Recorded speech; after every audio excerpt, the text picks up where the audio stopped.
That whole fall was a struggle for me. I was actually considering quitting baseball. One of my teammates was like, did he really deserve to get that offer? I don't think that individual knew that that lit a fire in me as well. Like, it had the opposite effect. I was like, all right, now it's time to turn up.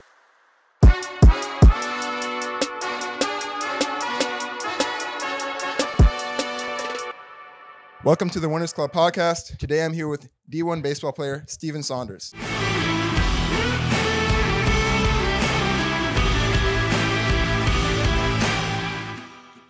Before we get into what it's really like being a D1 athlete, I'd like to talk about your journey to become a D1 athlete. So let's start from the beginning. Who was Steven Saunders as an athlete growing up? My family kind of let me explore a lot of different options, so I kind of played everything. And then moving towards like middle school and high school, I played baseball, I played basketball, I hooped, and I swam. So it wasn't until around my senior year or my junior year that I really had to specialize. So I like stopped playing basketball. I swam because that was like really good for the body and the arm.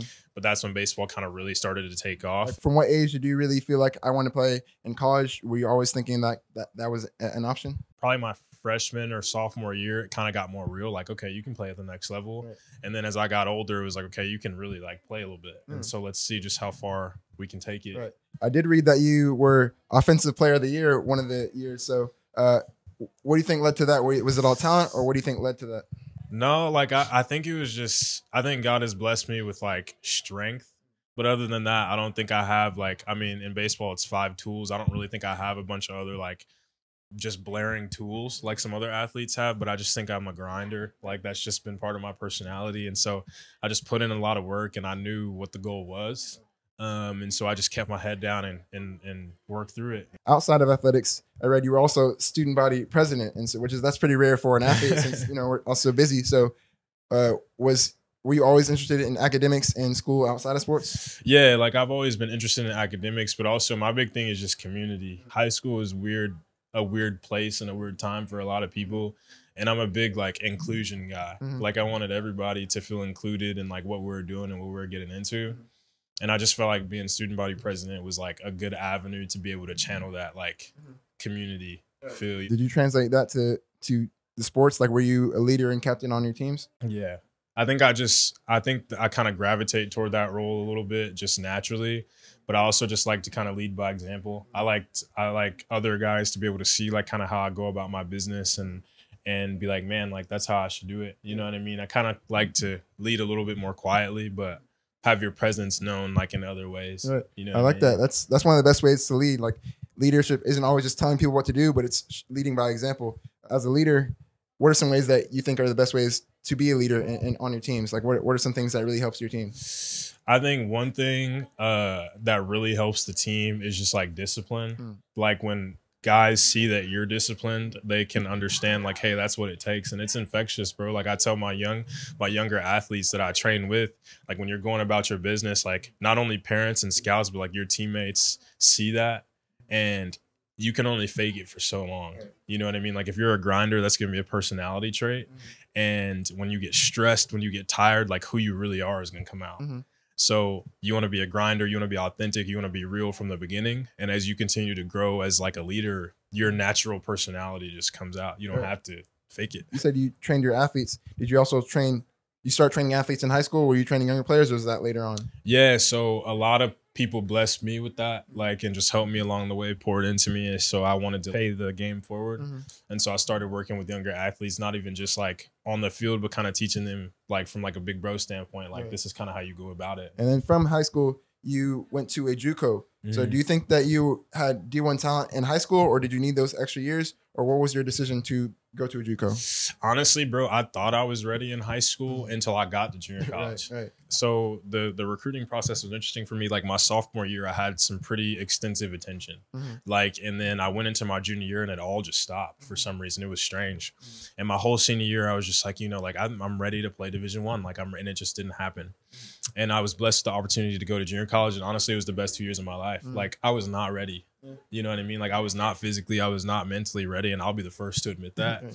And junior college was the turning point for me. Like, it taught me how to really grind. It taught me how to face adversity, which is like a big thing. It just taught me how to work and get it out the mud. And so I'm so appreciative for my junior college experience, and to be honest, I think if I'd have gone to a Division I school like here or anywhere out of high school, I'd have probably gotten cut or redshirted.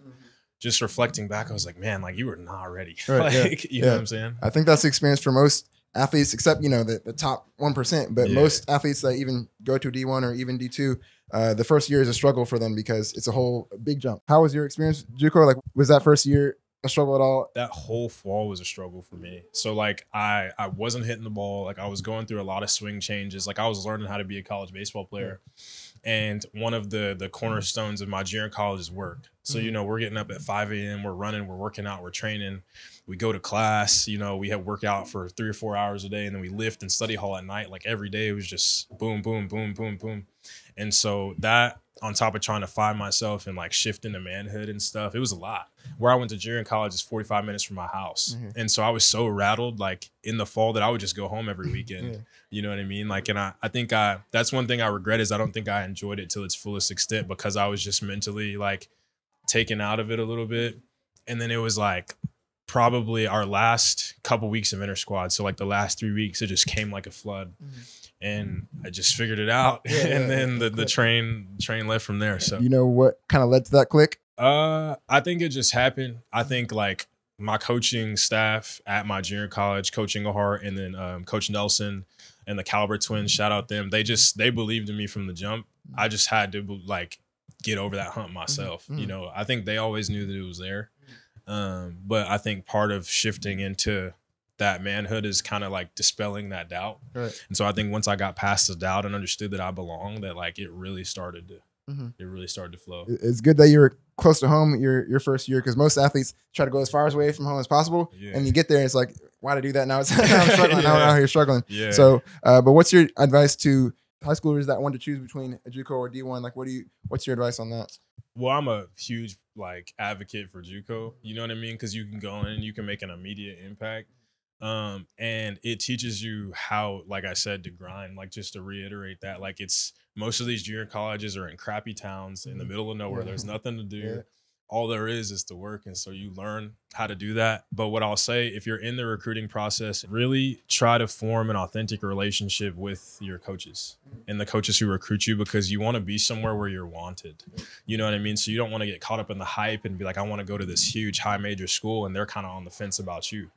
Because as soon as you get there, you're going to feel that. You're going to be like, man, like, I don't know if they think I belong. So how am I supposed to think that I belong? So you want to go somewhere where you're wanted, and a good fit, bro. You know what I mean? Like, just understand what you can and can't do. Understand the parts of your game that are positive and where you struggle, and how that fits into the program and the program's needs. And so you went to JUCO, did well, and then you went to a D1 college. So what was your transition? How was that transition from JUCO to D1? It's a lot. Like, I think just it's bigger. The size was a lot. So like my school was like smaller than my high school, my junior college, you know what I'm saying? And so then I was in a small town right on the border of Mexico. And so coming here to the Metroplex, the big stadium, big lights, big crowds, it's just like a lot. I would say that was probably the biggest transition for me, because I was used to routine. I was used to work. And I think JUCO has a lot of talent. Like, there's a lot of like our team was like extremely talented when I was in junior college. But what was the difference here is the whole group is talented in Division I. And then when you play other teams, the whole group is like, you're playing against the best guys from every level. So like when you get to junior college, you're playing against the best guys from every high school. So when you get to Division I, you're playing from the best guys from every junior college and every high school. You know what I mean? There's no loopholes. The talent is so evenly distributed. So it's fun and it's intense. I love that about it. Was the first year kind of a bit of a struggle, and then how did you overcome that? I faced a lot of adversity my first year here, and so I came in and like it just didn't click for me. So we're coming off of COVID, and so I struggled most of the fall, and then my mom passed away, and right before the spring. And my mom is like everything that I am today, from a personality standpoint, is my mom. And so that really, really shook me. And so overcoming that was a struggle. But honestly, I just kind of looked at it like I didn't have a choice. You can stay where you are and you can continue to grieve forever, or you can do what you can to walk. And so I think I faced real adversity during that period of my life. And it put into perspective the adversity on the baseball field. And I think that helped me overcome that, because I had to face that real event. If you could give some advice or tell a little bit about your story about through that year, because that's what happens to a lot of our people in general, because being an athlete is more than just a sport. So how did you get through that time? I'm a believer. I should have let off with that. Like, my Lord and Savior Jesus Christ is just like, he's pulled me out of just the fire. I stress that belief, like, without like Jesus and without being able to cling to my faith and without being able to have that solid rock to rely on, bro, like there's no telling where I'd be at right now, definitely not playing. And so using that to like soothe and just taking my questions with morality and stuff to the Lord, because I had a lot of questions, bro. My mom had a lot of life to live. You know what I mean? Yeah. Like, why did she have to leave so soon? Like, why can't she dance with me on my wedding day? Why can't I give her grandkids? You know what I'm saying? Like, there were a lot of questions that I had to do battle with. And so just having direct communication with the Lord and really like clinging to him through that time and allowing him to mold me in the fire to bring me out on the other side, bro. Like, I would just say just belief and faith helped me just tremendously. And you started a clothing brand called The Revival. Did that stem from that, or how did that start? So that's why we did it. So I started the clothing brand, and then the community outreach program in honor of my mom. So she loved community. She loved people. She loved kind of just everyone. She was just a vessel of love.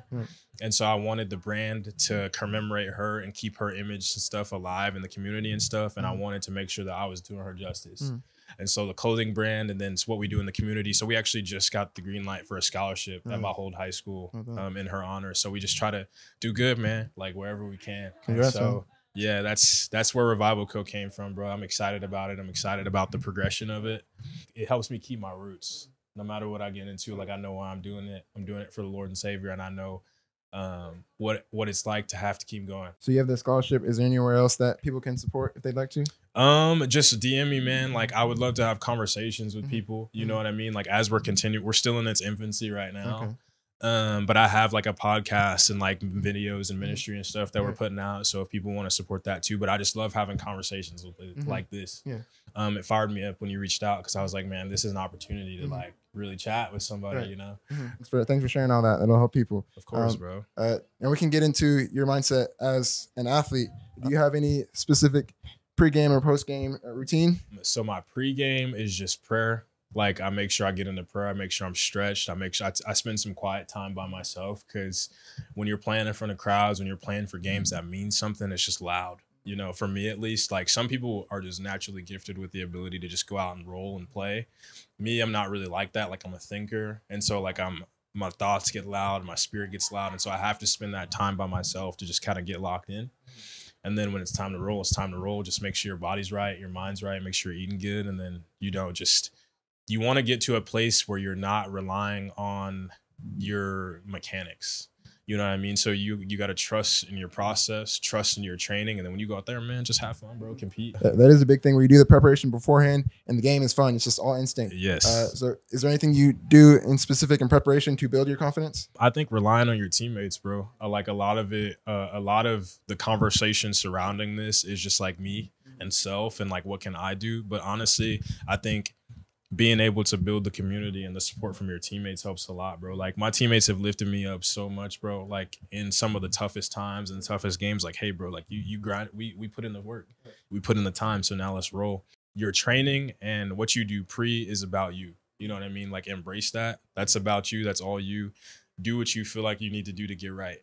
But when it's time to play, pour into your teammates, whether you're playing or not, bro. And I promise, like, I tell anybody, dude, it legitimately helps. How do you deal with failure and like slumps, or do you have any practical techniques on dealing with strikes and strikeouts?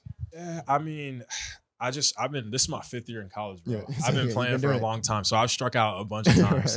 I strike out a lot, tell the camera. I just feel like you have to be able to compartmentalize. So like, I'm an emotional player too. Like, I get frustrated but you have to be able to kind of keep that, let it go, and then just roll. You know what I mean? If you strike out, you're going to strike out again. If you make an error, you're going to make an error again. That's just the nature of the game.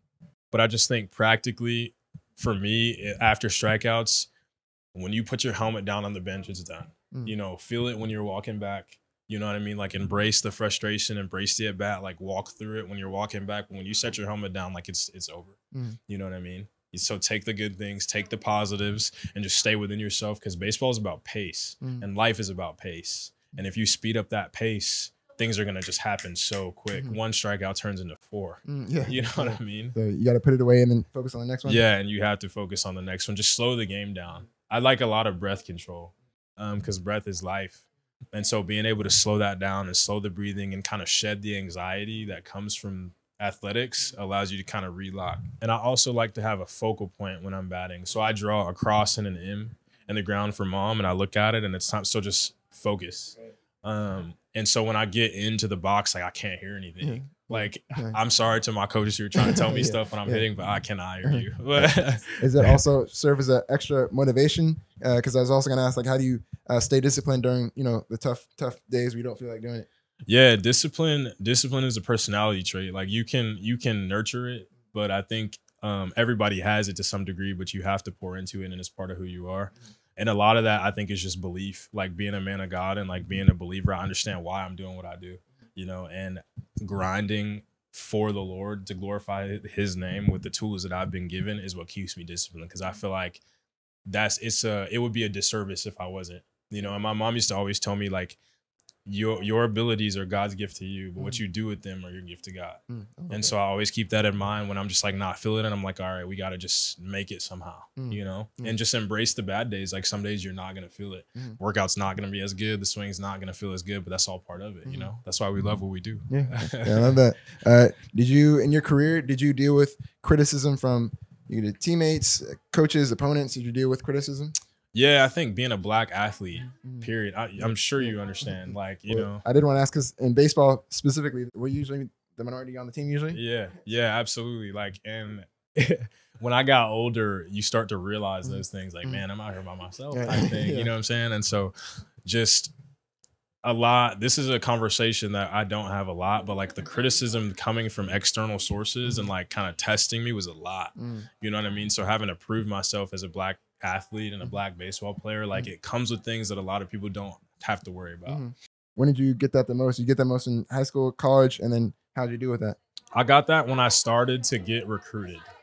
When I started to like get offers and I started to really like try to separate myself, I started to get a lot of like questions and like, does Steven really deserve that? Like, did he put in the time for it? And honestly, I just vision, you know what I mean? Like I had a plan and just kind of broad what I wanted it to look like, and the Lord kind of directed it along the way.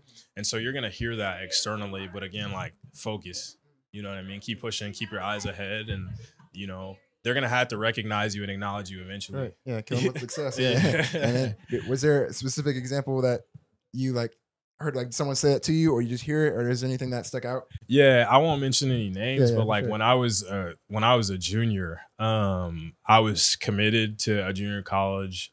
And one of my teammates at the time was actually just like, did he really deserve to get that offer? And I didn't really address it, but that was kind of one distinctly where I was like, man, all right, like I've still got some people to prove wrong.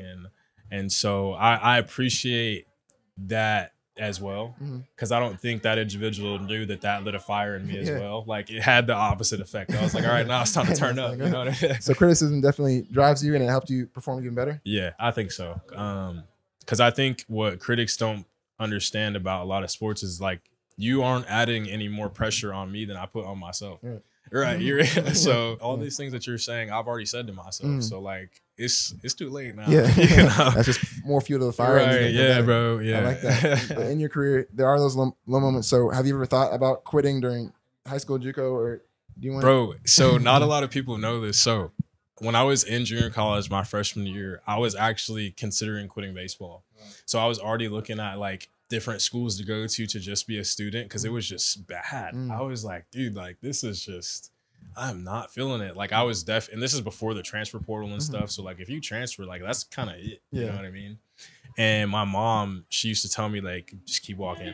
She just would calm me down a lot. She's like, just keep rolling, just keep going, and it'll shake back. And it did. But yeah, bro, like I was really considering like transferring and what that would look like and stuff. And I'm just so glad that I did it. What was like things that almost led to your breaking point? Was there again any specific things that happened that you're like, I don't know if I can do this? I just think prolonged struggle. You know what I mean? Like constant. For weeks and months, I was like, bro, I cannot hit the ball. Like this is crazy.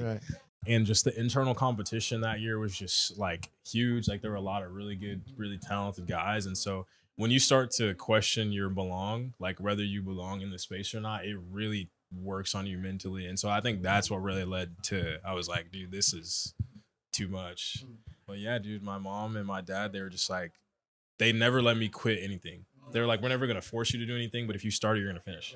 And I've sent it out. Like I continued to work, and my exit meeting, actually going into the winter, my coaches really kind of just lifted me up.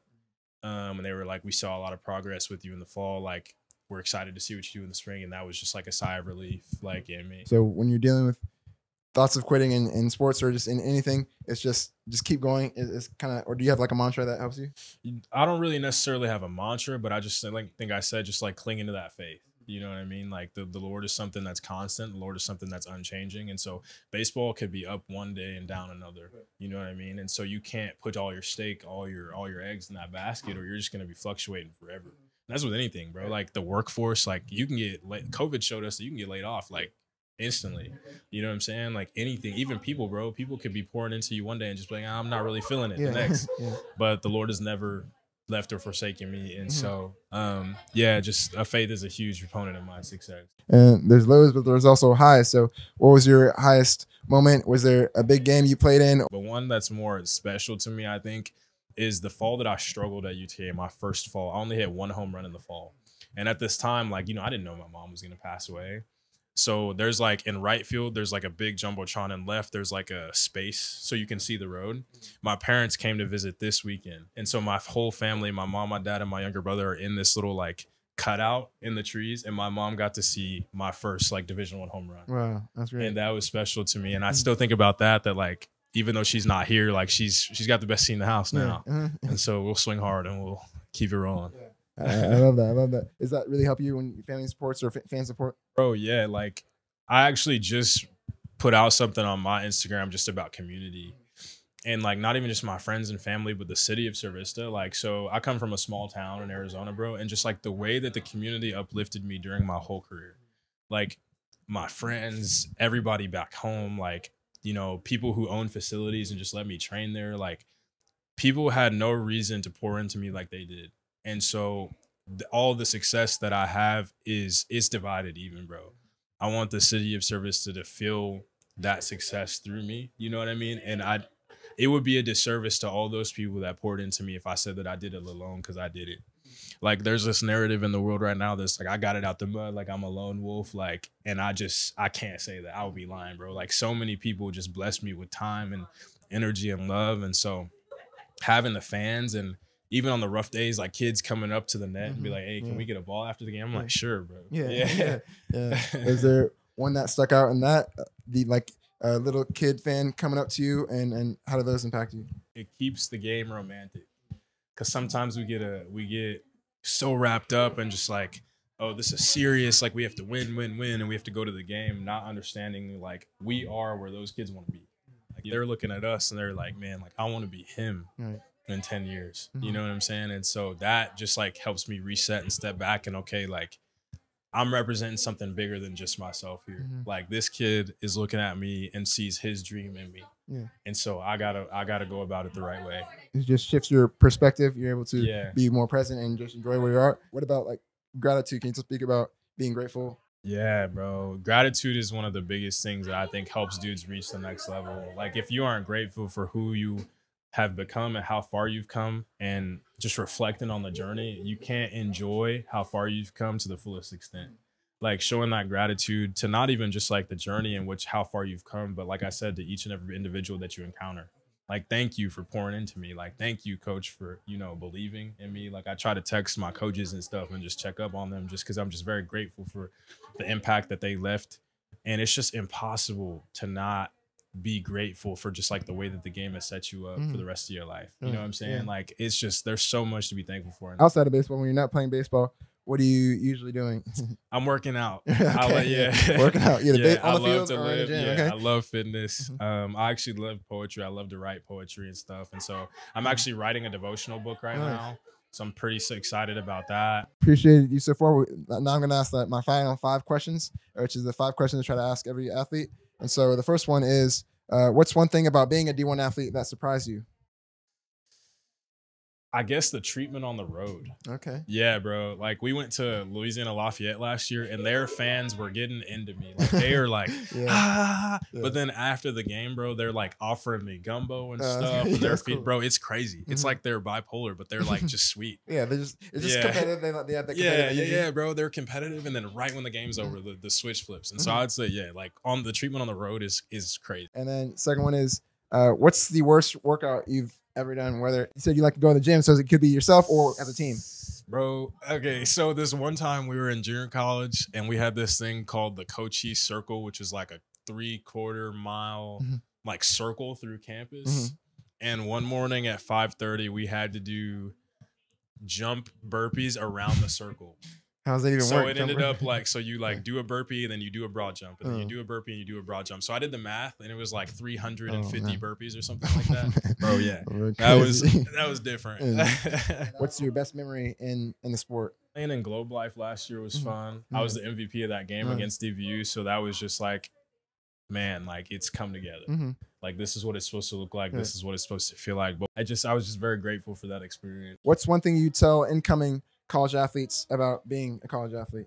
I would just say, don't take anything too seriously. You know what I mean? Like you've been blessed with the opportunity to like be here. So make sure like you pour into your studies and stuff and all that, like all the technical stuff, you know, that you got to do. Yeah, that's not. Yeah. Okay. Do that. Yes. But what I'm really trying to say is just like the baseball thing, like enjoy it. Take time to soak it all in. Like, and we get so locked into like the grind in the moment that you don't take even just 5 seconds to be like, man, like look at how far I've come. And so just take a little bit of time to reflect and just trust in your ability. Like God blessed you with this for a reason and you made it here for a reason. So you belong. Do you have any reflection practices? Like, do you journal or? I journal. Okay. Yeah. That's helped me a lot. It's just being able to like kind of write down my thoughts and just, can I read back over it and stuff? And so, yeah, I journal. Okay. That's a good practice to have. And then last question is, if you were to define the word winner in your own words, how would you define it? Jesus Christ. He was a dog, like the most dog of dogs. Right. And so if I can be more like him, then I've won. You know what I mean? Like in just reflecting on the path and just the adversity that I had to get here, bro, like I've won in my eyes. And I can hang my hat on that. And I think sometimes like it gets construed as like, oh, you don't want to win. Like you don't want to win the game. But and matter of fact, I think it's the opposite. Like I know why I'm doing what I do. And so now I push even harder because I have that direction.